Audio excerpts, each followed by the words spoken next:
Pessoal, bom dia, bom dia, bom dia a todos. É um prazer novamente estar com vocês.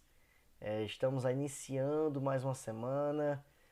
Semana que a gente dá início ao terceiro bimestre. Vejam só, nós estamos avançando, né? Iniciamos aí a parada no primeiro bimestre da pandemia. Começamos as aulas remotas e já estamos iniciando o terceiro bimestre. Ou seja, daqui a pouquinho, pessoal, é final de ano. E a gente está progredindo. Nós estamos caminhando. Então quem tá achando que é brincadeira, essas aulas aqui, estão muito enganados, pessoal. Ela vale, tá contando, a atividade está sendo registrada, quem tá fazendo está sendo registrado, né, quem tá participando. Então, vamos lá, tiveram 2 dias de descanso agora, né? Segunda e terça-feira. Eu, infelizmente, não tive porque eu não tinha aula nesses dias já, né? Então não teve descanso para mim. Vamos embora pra luta aí, pra trabalhada, né? Como de costume, né? Antes de iniciar, a gente vai deixar para vocês um versículo bíblico. Né? Vou começar a trazer esses versículos bíblicos aí para vocês, né? Que Deus tem nos ajudado bastante, né? Por mais difícil que seja a situação, que é difícil, não é fácil. Pessoas aí perdendo seus entes queridos, pessoas perdendo seu emprego, pessoas perdendo suas vidas. Então é muito difícil a situação que nós estamos vivendo hoje. Mas lá em 1 Samuel, na Bíblia, diz assim, Deus diz aí ao seu povo, né? E Samuel também disse, né? Escrevendo aquele seu livro, até aqui nos ajudou o Senhor. Então, por mais difícil que tenha sido, Deus tem nos ajudado, né? Ajudado grandemente a gente, através de força, né? de regozijo, fortalecendo nossos corações, nossos pensamentos, para que a gente possa vencer essas dificuldades que nós estamos enfrentando, tá bom? Então vamos lá para a aula. As correções, como de sempre. Depois a gente começa com um assunto novo aí para o terceiro bimestre, terceiro livro de vocês. Correções do PDF. Vamos lá. Primeira questão. Qual símbolo da Guerra Fria foi posto ao fim em 1989? Símbolo que significava literalmente a divisão de 2 blocos. Pessoal, foi o que, hein? Foi a derrubada do Muro de Berlim, beleza? Então aqui letra C, você marca aí a letra C. Segundo, qual partido venceu a Revolução Chinesa? Tá certo? Qual foram os partidos? O partido foi o Partido Comunista, né? Foi o Partido Comunista aí que venceu a Revolução Chinesa. Terceiro, quais foram os líderes da Revolução Cubana? Principalmente foi o Che Guevara e junto com o Fidel Castro. São os 2 principais líderes dessa Revolução Cubana. 4. Qual o nome dos 2 planos de Mikhail Gorbachev elaborou para a reestruturação da União Soviética em 85? Foi a Perestroika. Não tem como escrever esse nome aqui, mas no slide anterior vocês olhem lá na aula, tá lá. Perestroika e Glasnost. Então foram os 2 nomes dos planos elaborados por Gorbachev lá em 1985, beleza? Então vamos lá para a aula, já corrigimos, parabéns para você que acertou. Espaço rural, pessoal. As práticas agrícolas, elas não surgiram recentemente, elas já vêm sendo desenvolvidas há séculos, né, há milênios até, na América e na África, tá certo? Há muito tempo atrás já vem sendo produzido a agricultura, beleza? Além da agropecuária, que é aí a agricultura com pecuária, nós temos outras atividades, como a piscicultura, criação de peixes, o reflorestamento, né, de espécies nativas, compõem as paisagens rurais. Então a paisagem rural é justamente isso, né? É composto por isso. Então aí nós temos unidade de conservação, lavras de minérios, pequenas vilas e povoados. Tudo nessa questão aí da zona rural. O que é o espaço rural? É aquele em que predominam o uso uso não urbano do solo. Então não vai ser utilizado para urbanizar. e as atividades relacionadas ao setor primário da economia, que envolve produção de matérias-primas. Então, é tudo aquilo que não é urbano, beleza? Que não tem a ver com a zona urbana. Isso é espaço rural, que tem atividades relacionadas ao setor primário, que é a agricultura, que é pecuária e que é extrativismo, beleza? Aí aqui tu vai ver um pouquinho desse tipo de agricultura que ocorre na América e na África, que é a agricultura chamada de itinerante. Então vão destacando aí, é o primeiro, a primeira etapa aí do estudo de hoje, né, que é a agricultura itinerante.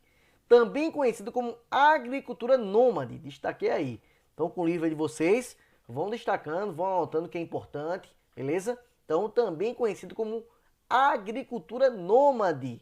Por quê? Porque se caracteriza pela mudança constante no local de cultivo.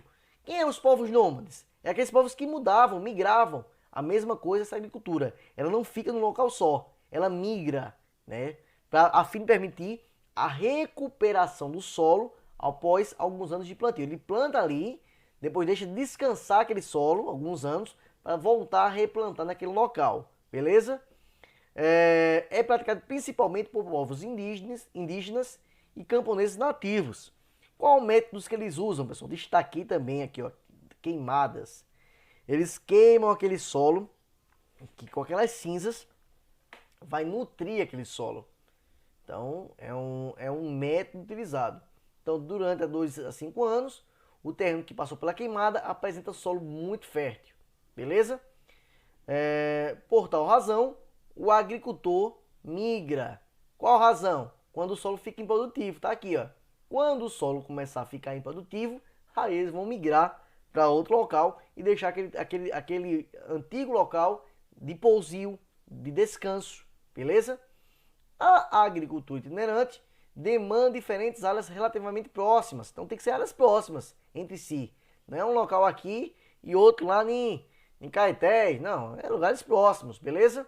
Para fazer o circuito aí, uma terra produzindo, a outra descansando. E assim ele vai fazendo rodízio daquelas terras. Qual é a finalidade?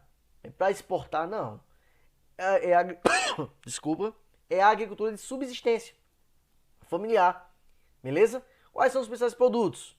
O feijão, o milho, o inhame, batata doce, a abóbora. Você viu aqui soja? Não. Você viu aqui café? Não.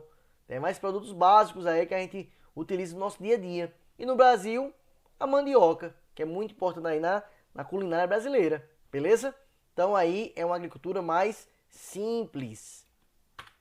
Tá aí uma imagem mostrando esse processo de queimada, né? Tem que desmatar uma área, isso é óbvio. Desmata uma área, tem esse prejuízo, mas né, não é tão devastador porque são áreas pequenas, beleza? Embora a prática implique a derrubada de áreas com vegetação densa, então derruba áreas, incorra sempre em riscos no controle do fogo. Opa, é importante destacar que quem deve fazer essa agricultura itinerante tem que saber manejar o fogo. Não é tão simples assim, porque se você errar, vai queimar uma área muito maior do que você pretendia. Então tem que saber fazer o manejo daquele fogo. Além disso, é importante compreender que essa agricultura ela pode ser praticada de modo sustentável. Então, ela pode ser praticada assim, quando é praticada em pequenas populações, tá certo? Populações pequenas e com alto conhecimento sobre a dinâmica. Não é só você queimar e produzir, não. Tem que saber dominar essa dinâmica aí, como é que funciona. Né? Quantos anos eu deixo de pousio para esse solo ficar fértil, né? E além de não deixar o fogo queimar áreas maiores, beleza? Tem que saber, tem que ter um manejo, beleza? Então pode ser sim uma agricultura feita de modo sustentável. Eu não estou dizendo que todas são, mas ela pode sim ser feita de modo sustentável. No livro vocês tem um texto que fala justamente dos quilombolas. Os quilombolas é uma comunidade tradicional brasileira, né, que aí mantém traços dos povos africanos que vieram para o Brasil, né, como escravos, e eles mantêm algumas tradições justamente como esse tipo de agricultura, tá certo? De forma responsável e sustentável, que é a agricultura itinerante. Pessoal, outro tipo, destaca aí, a irrigada. Né? Vamos ler isso aqui. A proporção das áreas agrícolas irrigadas no mundo é bastante heterogênea, muito variada, beleza? Entre os países e regiões. Isso se explica por diferentes fatores, em especial a sazonalidade, ou seja, a questão das estações, e irregularidade das chuvas, que fazem com que longos períodos de estiagem prejudiquem os cultivos.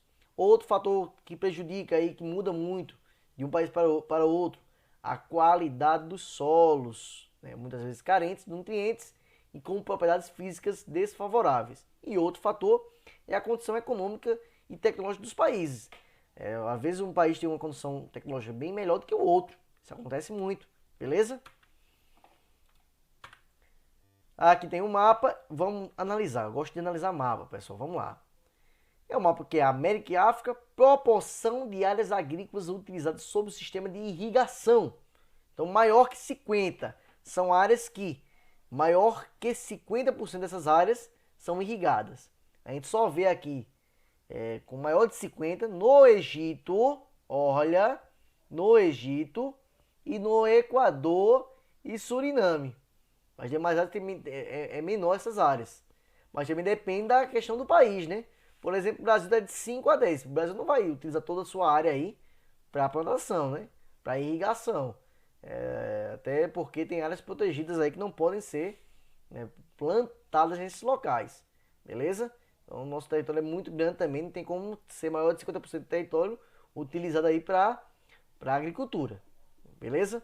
Então no Egito, na África, nós temos o Egito. E aqui na América, o Equador. São países, né, relativamente pequenos, principalmente o Equador. O Egito é um pouquinho, né, não é tão grande, mas também não é tão pequeno.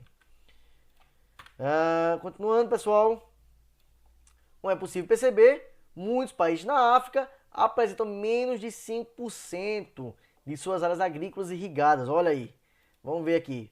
Menos de 5%. Essa área aqui, esse branquinho, olha. Níger, Chad, Nigéria, República do Congo, Namíbia, é muito mesmo.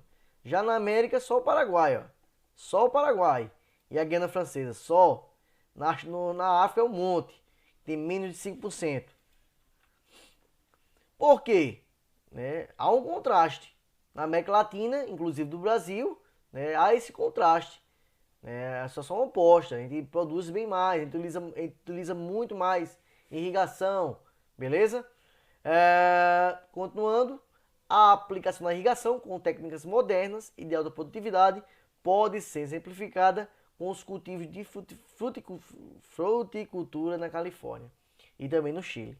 Então, se você comparar o nível de produção com irrigação utilizando tecnologias, é muito maior na América Latina do que na África, pelo poderio econômico dos países. Os países são mais desenvolvidos aqui na América em comparação com os países da África. Então, por isso que utilizam menos tecnologias no processo de irrigação nos países africanos.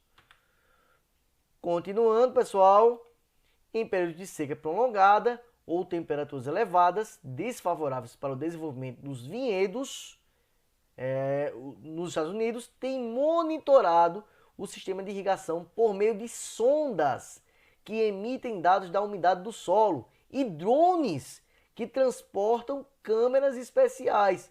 Esse tipo de agricultura, a gente chama isso de precisão. É uma agricultura que utiliza tecnologia avançada para monitorar as suas terras e a sua produção. Então aí, utilizam, vou destacar aqui em azul, tecnologia de ponta. Então vejam só, a agricultura de precisão. A agricultura irrigada, embora não seja uma prática tão antiga como a itinerante, também existe aí há milhões de anos. No século XX, a irrigação da parte do deserto pelas águas do Nilo sofreu forte interferência com as construções das barragens de Assuã, que aí contribuiu até certo ponto para irrigar as terras durante o período de estiagem, mas não impedia as inundações nas épocas de cheia. Acontece isso aqui no Brasil, né? A gente viu aqui no Brasil a transposição do Rio São Francisco, né, levando água aí para lugares distantes para irrigar várias plantações nordeste afora. As barragens de Assuã provocaram, porém, impactos ambientais. Olha, os impactos favorecendo a salinização dos solos. Além disso, a dinâmica de fertilização natural das terras, as margens do rio, dependendo das cheias e vazantes que não ocorrem mais. Então, além, traz o benefício. Qual foi o benefício? Levar água aí para algumas pessoas, com a construção de barragens, etc. Mas traz os prejuízos ambientais, os impactos ambientais. A mesma coisa no Brasil, né? Nós temos aí o que? A transposição, tá aqui, olha. A transposição, né, do Rio São Francisco, né, que aí traz o que? Os benefícios, é muito importante. Pessoas que passaram aí anos e anos sem água, chegam água aí, né, praticamente na porta de casa, próximo, porém traz impactos para, né, o curso do rio e a quantidade, o volume do rio. Se você for hoje lá no Rio São Francisco, você vai ver que o volume está bem menor, bem mais baixo. É uma interferência antrópica, interferência do homem. E é isso, pessoal. A gente finaliza com atividades, né? 3, 4, 5. A gente viu hoje 3 tipos de agricultura. A itinerante, a irrigada e um pouquinho de precisão, que usa drones, né? Com alta tecnologia. Para entregar até dia 6, que é amanhã, beleza? Quinta-feira. Qualquer dúvida à disposição. Fiquem com Deus. Até a próxima. Metam bronca. Tchau, tchau.